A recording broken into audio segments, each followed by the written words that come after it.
You are listening to Leading the Factory Forward with your host, Lynn Friest. We share interviews with manufacturing experts and strategies for embracing the digital future, recruiting a new workforce, finding new business. Lynn is an advanced manufacturing strategist and leadership consultant who is on a mission to show manufacturing leaders how to improve their current operations while preparing for a digital future. And here's your host, Lynn Friest. Welcome to today's episode.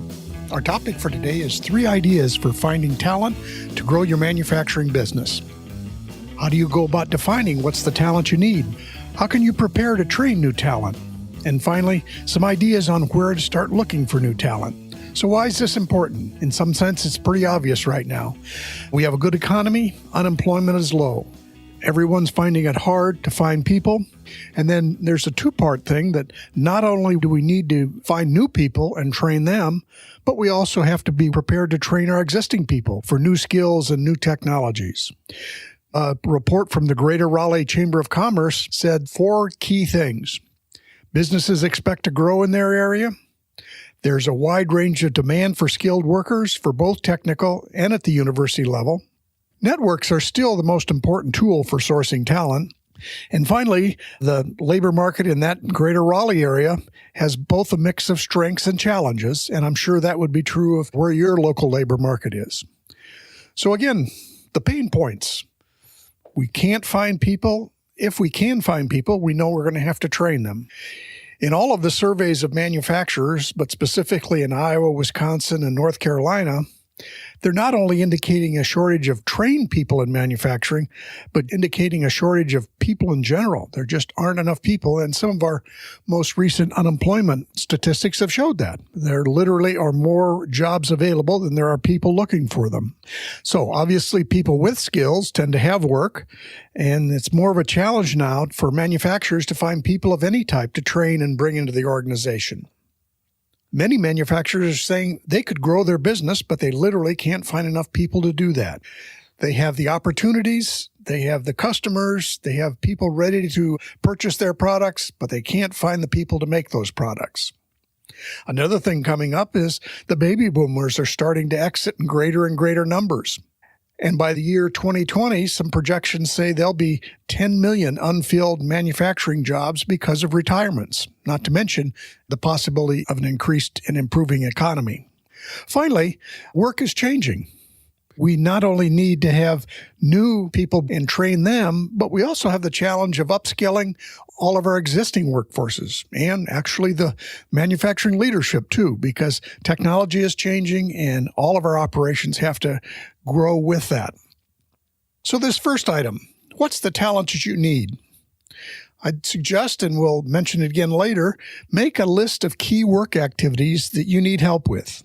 As a small manufacturer, medium-sized manufacturer, you may need 25 different skill sets, but you can't really hire 25 people, nor will you ever find 1 or 2 people that have all 25 skill sets.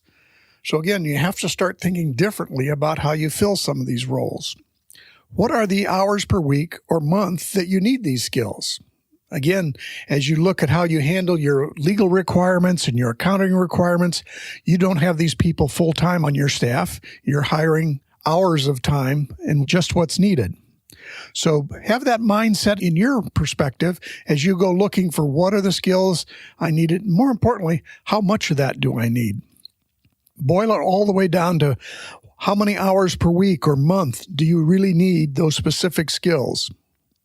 Think about what has to be done in the factory and what can be done remotely. Obviously, things like programming, marketing, some of these things, yes, it's handy to have people right in the office with you, but they can also be done remotely. And in today's world, it's much easier to have remote resources helping you out. And there are simply a lot of new ways to hire people with skills for short periods of time. So again, some examples of the skills you might look for: marketing and sales help, specific technology skills, operational improvements, process documentation. So think of those kinds of ideas of things that you need, but you probably don't need all the time. Yes, indeed, you'll need to have people actually making parts, and for those, you'll have to bring them in, and they'll be there pretty much full-time for you. Another thought as you begin considering the needs that you have, start looking for people with curiosity, not just in the hiring of people, although I've recommended that often, because since you know you're going to have to train them, look for people who have a natural curiosity anyway. They'll be more likely to take hold and take charge of their own learning. And then also look within your existing organization. Who currently has curiosity about their work or about things in general? These are the people that may become your trainers. They may be the people that are more apt to be the early adopters of new technology that you need to introduce. So as we move on to the next section, how can you prepare to train new talent? First and most obvious thing is prepare your operational processes, have them defined, provide some documentation. And in today's world, you can use pictures, videos, or audio, a wide variety of ways to actually document your processes. So people are not out there thinking they have to invent them every time they do a piece of work. As you bring new people in, it really helps them come up to speed if you've got something to put in front of them that shows how to do the work. And it also frees you up so that you're not constantly having to stand over their shoulder to show them every step of the way every time they do it. So one idea for process documentation is hire a student to come in for a few hours a week to interview team members on how the work is done today. With a cell phone, you can capture video or audio, even snap pictures of how a work layout is supposed to be. And then all of that can be used to, again, inform new employees and make it easier for existing employees to deal with a wide variety of work. Having captured some of this material, then these students or people in your workforce could actually go ahead and provide some organization of the documentation. And again, if you've used audio, video, you can actually set up a YouTube channel so that your process documentation is, and it can be a private channel, so that your process documentation is available to new employees and existing employees. Another possibility is an age-old idea, which was what was called the setup man. In other words, one person has got a higher skill level in the organization, and they'll be the one that helps organize the work, prepare it, so that either new employees or lower trained employees can actually execute the routine part of the business and not have to know all the skills required to actually set up the job. Now, it can be in terms of machine tools. It can be in terms of work areas. If one person knows how to set up the work area and can describe to a new employee, here's the sequence of work, it's all laid out visually for them, then they have access to this private YouTube channel where they can maybe see how the work is performed on a cycle. All of that can help people be more successful more quickly, and not everybody then has to have a high skill level on every job. The thing to remember here is our ability to thrive as small manufacturers is really going to be based on our ability to quickly adopt technology and how well we can onboard, train, and upskill our existing employees. So for the third element, where did we start looking for talent? They won't be standing at your door. Today with technology is actually a great time to find new sources of talent. Here are 5 of the possible places for you to look. The community colleges, the high schools, and even the local universities each are actively training students in different kinds of technology, different work functions, so it's a great place to connect with all of those places. There may be some local maker spaces, people that are already out there tinkering, maybe learning new skills, people who are hobbyists, but may want to look at full-time work in your particular technology. There's also what's called the Meetup System, and these are just informal groups organized around possible skills that you might have. So it might be worth looking in your area for any meetups that are around a particular technology like 3D printing or marketing or any of those skill sets. See who's there, see what kind of things they're up to. Another one is local entrepreneurial groups. Again, entrepreneurs are always trying to get things done in the leanest way possible. They know they need a lot of things to happen as they start up their company.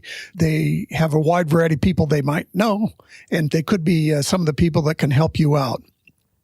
And finally, maybe a non-traditional place to look is nonprofits and maybe even faith-based organizations that are helping people to develop new skills.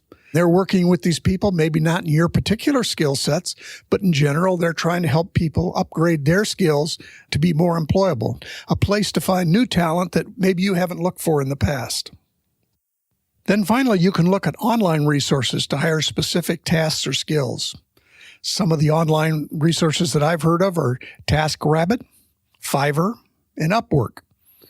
In addition, there are virtual assistant companies, and they often will supply people that have skill sets in online marketing or website design, different kinds of ideas here. So recognize those skills that don't need to be in place all the time with you. They're things that you can have somebody else do for you. In summary, the 3 things we've focused on today are define your work. What is it you need? Get ready to train people. Prepare you, your organization, your people to not only onboard new people and train them, but also prepare them to upskill each other. And finally, look for some new places to look for talent. Go out and find talent, maybe not in the usual places, but in today's world, there's a lot of places you can find talent. A call to action for today. I'd ask you to sit down and simply make a list of the key work activities that you need help with, whatever they may be. Just list them out and get that in front of you so you have something to help with your thinking as you go forward. The second thing is think about your current people. Who has demonstrated curiosity about their work? Who are the people that could become your trainers? Who are the people that could be the early adopters if there's new technology that you need to introduce? On our website, we'll have show notes as well as a blog post around this topic that will capture all the things that we had here. I'll also be providing a short worksheet to, again, help you get started on that call to action for today. And finally, we'll have some links to additional references that you could explore depending on your interest. Thank you, and good luck in finding your talent.